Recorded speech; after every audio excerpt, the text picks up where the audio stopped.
I remember growing up when we used to go out and pick wild mushrooms, and my parents would always warn me not to eat the ones or pick the ones that are poisonous. That's some good counsel, by the way. But a good parent warns their kids of things like, hey, don't go across that busy street. Hey, don't do this, don't do that. That's what a good parent always does, and a good leader always warns their troops, so to speak.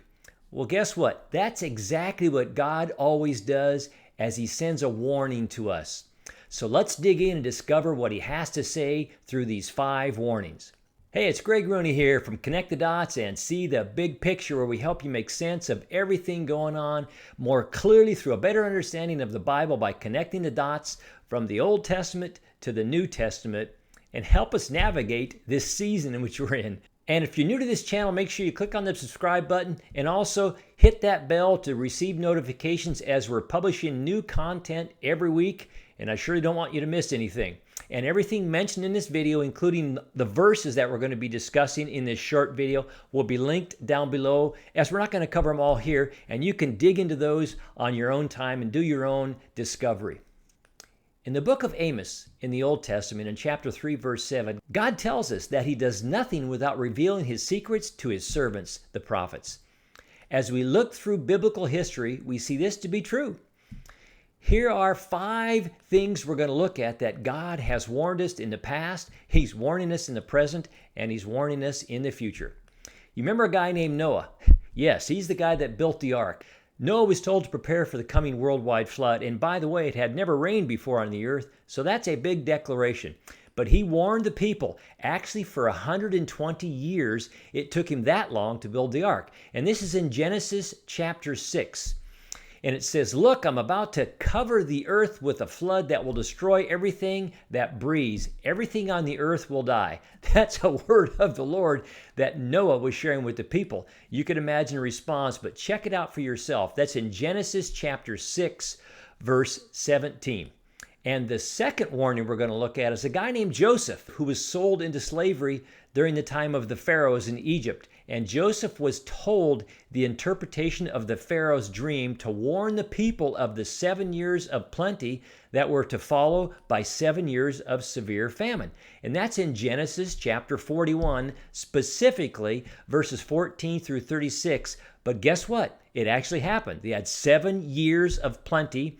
And so because the Lord warned them, He stored up. The Pharaoh told him to store up all the extra crops and food and supplies for the people so they would have food for everybody for those 7 years of famine.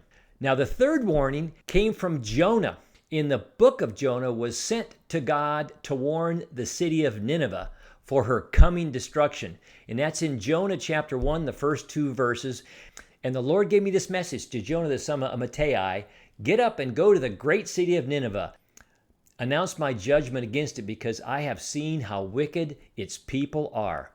And guess what? It happened. A lot of archaeological evidence and historical evidence regarding that as well. Now, the fourth warning came in the book of Jeremiah, where he was told to warn the people of the coming 7-year captivity of the Israelites. And this is in Jeremiah chapter 25, verse 11. And it said, this entire land will become a desolate wasteland. Israel and her neighboring lands will serve the king of Babylon for 70 years. And guess what, folks? They did. And lastly, the fifth warning we're going to look at came from Jesus Himself. He warned the people of the destruction of the temple, which did happen in 70 AD. And this comes in Matthew chapter 24, the first 2 verses. As Jesus was leaving the temple grounds, His disciples pointed out to Him the various temple buildings.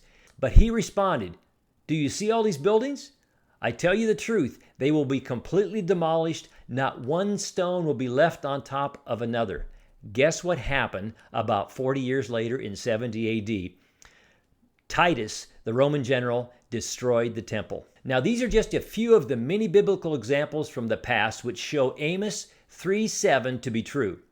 The biblical prophets in both the Old Testament and New Testaments, like Isaiah, Jeremiah, Ezekiel, Daniel, Peter, Paul, and even Christ Himself, also warn us of the coming worldwide tribulation and the future return of Christ. If all the words of the prophets came true in the past, their future warnings will also come true as well, and they're worthy of our attention. And as it says in Amos 3:7, surely the Lord God does nothing unless he reveals his secrets to his servants, the prophets. And again, people, God is not telling this to scare us, but to prepare us. So take heed, look up these verses, and discover for yourself God's prophetic word always comes true. God bless you.